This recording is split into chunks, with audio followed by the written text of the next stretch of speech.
In this part of the presentation, we'll begin with Gertrude.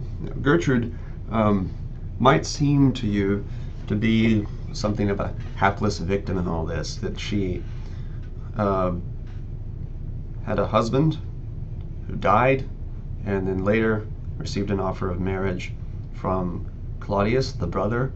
She could in this way be assured of the similar status that she had before. She could marry someone she knew probably quite well, and she could still see her son. And both Claudius and she desire that Hamlet will stay with them in Elsinore and not go back to school in Germany, in Wittenberg. And so she can have the comfort of her son and the comfort of her new husband as she moves on with life. But there are two characters in this play who are both quite critical of Gertrude, namely Hamlet and Old Hamlet. The ghost is critical because there was a great falling off with Gertrude, that she was once virtuous but now doesn't seem to be virtuous anymore. You can examine a little bit what the ghost of Old Hamlet has to say.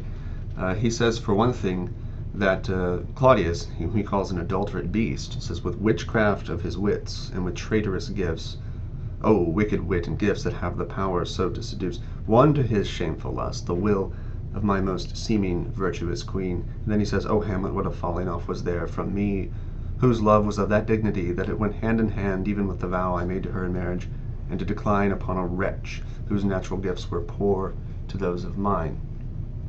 So obviously the ghost of Old Hamlet has the same estimation of himself as Hamlet has relative to the uncle. And it says, but virtue as it never will be moved, though lewdness courted in the shape of heaven, so lust, though to a radiant angel linked, will sate itself in a celestial bed and prey on garbage. And so it seems that Gertrude, who once seemed virtuous, if she were virtuous, she wouldn't have been seduced. That's what the ghost says. She was instead a lustful person. But he loves her so much that he orders Hamlet not to pursue any action against her. He says, leave her to heaven and to those thorns that in her bosom lodge to prick and sting her. So this seems a little bit odd. Does this mean that Claudius seduced Gertrude before the king was killed, and killed the king in order to have her totally to himself, so he wouldn't be having some sort of affair, but so he'd actually marry her?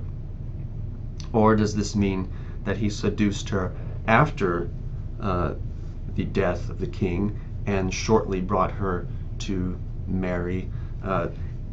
It's a little bit ambiguous, although it does seem to suggest, I think you could read it, that he seduced her before he killed the king, and so that she committed adultery. He even uses the word adulterate. But you could also read that in the way that that because Claudius intended to kill his brother in order to have his sister-in-law, this was a form of adultery too. So it's ambiguous. Now let's consider this question. Was Gertrude, not only was she an adulterer, but was she in on it? Was she in fact part of the plan to get Old Hamlet out of the way?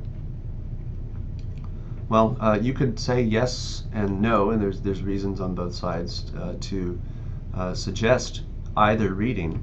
And a lot of it will have to depend on the way that Gertrude is portrayed by the actor on stage or on screen. For example, when Hamlet openly accuses Gertrude of killing a king and then marrying with his brother, at least in some portrayals, Gertrude seems genuinely surprised by what he says, as though she doesn't know what he could be possibly talking about. And she doesn't, in that portrayal at least, doesn't show off any obvious signs of guilt in the way that the text and the script clearly calls for with Claudius. Now, when the ghost of old Hamlet says, "What a falling off was there, and that she was my seeming virtuous queen," this suggests that not only is she a lustful person, but it could be read, and perhaps it's a stretch, to say that she was also capable of going along with Claudius in his nefarious plan. There's also the matter of Gertrude's knowledge of Ophelia's death. She reports it in considerable detail and reports it as a kind of accident, that she died not knowing what it was she was doing. The church officials seem to have ruled it a suicide. Claudius has her buried anyway, perhaps out of genuine compassion for Ophelia. There are moments of interaction between Ophelia and Claudius where Claudius seems to be concerned for Ophelia. Just because he's a murderer doesn't mean that he's not incapable of feeling pity for others, you could say. But it also could be that he did what he could to make sure the church would give her some kind of funeral in order to appease Laertes, who is angry. Now, if Ophelia was murdered, this raises a whole host of questions. The standard reading is that she probably killed herself, but if she was murdered or just sent out of the way, one could ask, well, why? Who would do such a thing? And the one who seems to have something to gain from it would be Claudius. This would inflame the anger of Laertes and make him all the more angry at Hamlet, and in order to get him out of the way.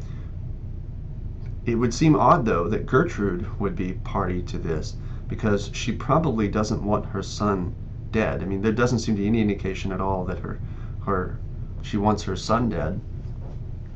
She might want to keep a close eye on him, but she doesn't seem to want him dead. Also, Ophelia doesn't really know anything. The only reason to kill her would be to inflame Laertes' anger at Hamlet. So, and the only one who really wants that to happen would be Claudius. But yet, when Gertrude comes in with this information about Ophelia's death, Claudius is angry at Gertrude after Laertes leaves and says, "I really wish you hadn't told us this, because now this is going to make Laertes all the angrier, and I just had to calm him down. I had to do a lot to calm him down."